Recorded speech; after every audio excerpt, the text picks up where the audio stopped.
اعوذ باللہ من الشیطان الرجیم بسم اللہ الرحمن الرحیم الحمد للہ رب العالمین ماشاء اللہ لا حول ولا قوۃ الا باللہ العلی العظیم اللہم ارزقنی شفاعت الحسین یوم الودود اللہم صلی علی محمد وآل محمد وعجل فرجہم۔ 7ویں دن کی دعا جو کہ اس طرح سے اللہم آئینی فیہ علی سیامی و قیامات قیامی وجنبنی فیہ من حفواتی و اسامی ورزقنی فیہ ذکرک بدوامی بتوفیقی کا یا ہادی المضلین۔ کتنی خوبصورت دعا ہے کہ اے معبود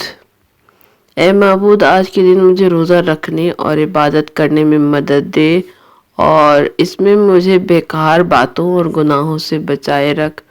اور اس میں مجھے یہ توفیق دے کہ ہمیشہ تیری ذکر اور فکر میں رہوں، اے گمراہوں کو ہدایت دینے والے۔ بہت بامعرفت دعا، 7ویں دن کی دعا رمضان مبارک کی، جس میں ہم پروردگار عالم سے بہت معرفت کے ساتھ استغفار کے بعد اب جو ہے ہم اس منزل پہ پہنچ چکے ہیں کہ ہم خدا سے دعا کر رہے ہیں کہ ہم خدا سے قریب تر ہو سکیں۔ شکر ہے پروردگار عالم کا کہ جس نے ہمیں پھر اس ماہ مبارک سیام میں، ماہ مبارک رمضان میں زندگی دی تاکہ ہم اس کی بندگی کرنے کا حق جو ہے وہ پوری طرح سے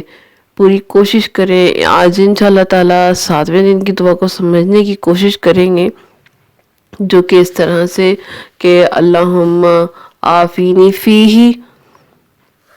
فیہ علی سیامہ و قیامہ، کہ ہم پروردگار عالم سے مدد مانگ رہے ہیں، اے پروردگار خدایا تو میری مدد کر اس دن کے روزے اور عبادت کو میں صحیح طرح سے انجام دے سکوں۔ جی ہاں، کیونکہ بہت سے ایسے ممالک ہیں جہاں پر رمضان جو ہے وہ گرمیوں میں سخت لمبی دن اور بہت گرم دن ہے، تو بہت سے لوگ ہیں جو ہمت ہار دیتے ہیں اور کہتے ہیں کہ اتنے لمبے دن 18 گھنٹے کیسے، خاص طور پر جو بچے ہوتے ہیں، بالغ ہوتے ہیں، 10-12 سال کی جو بچے ہوتے ہیں،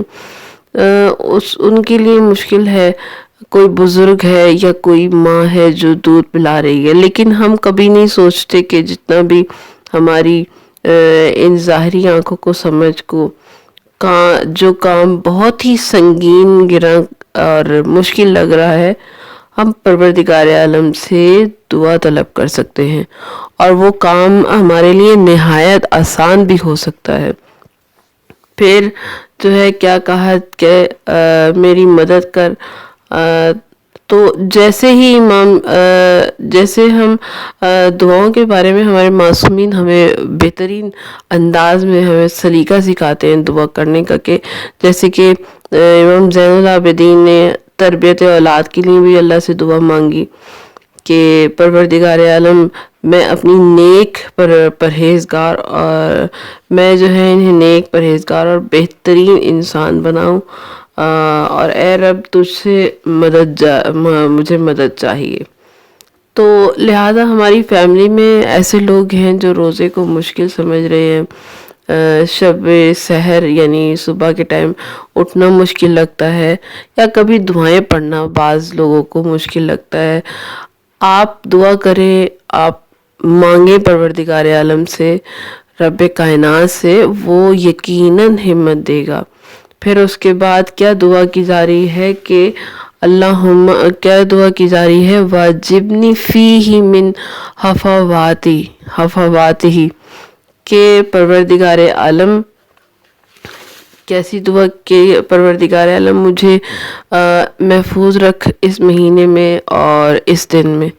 ان لغزشوں گناہوں سے جس سے تو ناراض اور تیری نافرمانی سرزد ہوتی ہے۔ تو بہت سے ایسے گناہ ہیں جو انسان کو رب ذوالجلال سے، پروردگار عالم سے دور کر دیتے ہیں، علماء کرام کہتے ہیں کہ یہی کم ہے کہ گناہ کی قباحت کو سمجھنے کے لیے کہ گناہ جو ہے وہ اظہار نفرت کے لیے ہوتا ہے. آپ کسی کی نافرمانی کرتے ہوئے کسی سے محبت نہیں کر سکتے، تو کیسے ممکن ہے ہم رب ذوالجلال کی نافرمانی کریں اور ہم کوشش کریں کہ جیسے کہ حدیث میں بھی نبی کریم نے فرمایا کہ جو نماز کو تاخیر کے ساتھ پڑھتا ہے میں اس کی قیامت کے دن شفاعت نہیں کراؤں گا. تو کتنا خوف زدہ جملہ ہے جس کو جو کہ ہمارے لیے کہ یہ حدیث پڑھ کے قیامت کے دن شفاعت رحمت عالم سے جو ہے عالمین سے ہم محروم ہو جائیں گے. وہ شخص جو کہ اس طرح کی لغزش کر رہا ہے غفلت اور کیئرلیس کی وجہ سے، تو پھر اس کے بعد جو ہے ہم کیا پروردگار عالم سے مانگ رہے ہیں کہ پروردگار عالم ورزقنی فیہ ذکر کا بداوامی، یعنی پروردگار عالم اس دن مجھے دائم ذکر والوں میں بنا دے، یعنی میری حالت یہ ہو میں ہمیشہ تیرا ذکر کروں اور ذاکرین میں سے رہوں. کیونکہ ہر چیز کے لیے ایک لمٹ بنائی گئی ہے، لیکن واحد چیز جس کی کوئی لمٹ نہیں ہے. مثلاً کہ نماز کی لمٹ ہے کہ ان اوقات میں نماز پڑھنی ہے، اتنی رکعتیں پڑھنی ہے، ایک سال جتنی پڑھیں، لیکن دو کر کے پڑھنا ہے، رو بقبلہ ہو کے پڑھنا ہے، یا حج کے سیزن میں حج کرنا ہے. لیکن ذکر چلتے پھرتے جو ہے جس حالت میں بھی جس عالم میں بھی ہو، ہاں ہر جگہ ذکر الہی. بہت خوش نصیب ہیں وہ دل جو ذاکر ہے، ذکر میں رہتا ہے، وہ لسان جو ذاکر ہے ذکر میں رہتی ہے. مجھے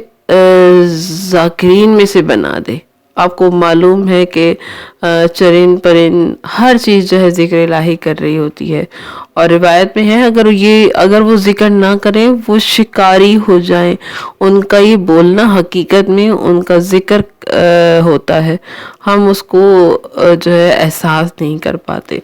پھر اس کے بعد آخر میں ہم کیا کہہ رہے ہیں، بے توفیقی کا یا ہادی المضلین،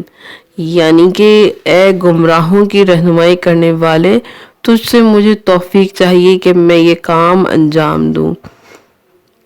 میرا نمبر 1 کہ میرا جو روزہ ہے سچا اور حقیقی روزہ ہو، مجھے بہترین روزے داروں میں سے بنا دے. کتنا خوبصورت جملہ ہے. روزے دار کی فضیلت کے بارے میں اگر میں جو روایت بیان کروں تو آپ حیران ہو جائیں گے کہ بتایا گیا روزے دار جب روزہ رکھتا ہے تو فرشتے اس کے لیے دعا کرتے ہیں، اور ہم دعا کریں تو فوراً وہ آمین کہتے ہیں. اگر ہم روزہ رکھتے ہیں تو روزے میں وہ طاقت، وہ نور ہے جو کہ ہماری حفاظت کرتا ہے گناہوں سے، اور وہ تمام تاریکیوں کو چیر دیتا ہے اور ہمیں اور زیادہ منور کر دیتا ہے. روزہ رکھنے سے خود بخود ہماری حفاظت کرتا ہے. تو روزہ رکھنا رب سے قریب تر کرتا ہے. لہذا ہم کیسے ہو سکتا ہے کہ روزہ نہ رکھیں؟ تو روزے کو عشق اور محبت کے ساتھ اکمل درجے پر پہنچانے کی کوشش کریں. انشاءاللہ تعالیٰ پروردگار عالم ہمیں اس قابل بناتا ہے، اور پروردگار عالم جو ہے دعاؤں کو مستجاب کرتا ہے. کیونکہ پروردگار عالم نے 2 ہی طریقے رکھے ہیں، ایک سجدہ اور ایک دعا، جس کے ذریعے سے ہم خدا تک پہنچ سکتے ہیں اور خدا کی معرفت حاصل کر سکتے ہیں. معصومین کے وسیلے سے ہمارے لیے زندگیاں آسان ہو سکتی ہیں. معصومین ہمارے لیے بہترین وسیلہ ہے خدا تک پہنچنے کا. بس دعا کروں گی آج کی 7ویں ماہ مبارک رمضان کی دعا کے ساتھ اس دعا کا اختتام کروں گی کہ پروردگار عالم ہمارے لیے اس ماہ صیام میں جو بھی ہم عمل کریں، چھوٹے سے چھوٹا یا بڑے سے بڑا، پروردگار اسے وسیع کر کے اپنی بارگاہ میں قبول و منظور فرمائے، اور ہمارے لیے راہ ہدایت وہ کھول دے، اور ہمارے لیے جو ہے تمام گناہان کبیرہ صغیرہ کی بخشش کر دے، اور اس کے ساتھ ساتھ ہمارے دلوں کو، ہمارے ایمان کو اتنا پختہ اور پختہ کر دے کہ ہمیں